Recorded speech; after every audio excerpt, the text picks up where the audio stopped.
ಬಂಗಾರ ಬಾಳವ್ವ ಅವರು ಅಕ್ರೆ ಮಾತಾಯಿ ಭಿಕ್ಷೆ ಹಾಕವ್ವ ಅಂತವನೇ ಮಾದೇವ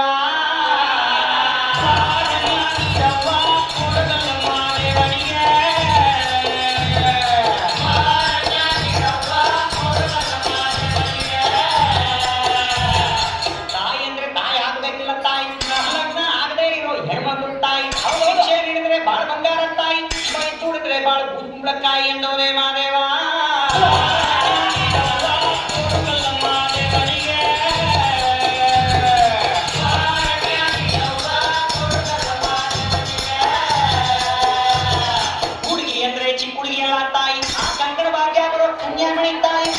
ಭಿಕ್ಷೆ ನೀಡಿದ್ರೆ ಸಿರಿ ಸಿಂಗಾರ ತಾಯಿ ಬೈ ತುಳಿದ್ರೆ ನಿಂಬಾಳ ಬೆಂಡೆಕಾಯಿ ಎಂದವನೇ ಮಾದೇವ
ಕಣಕಣವು ಮಣಿದಾವು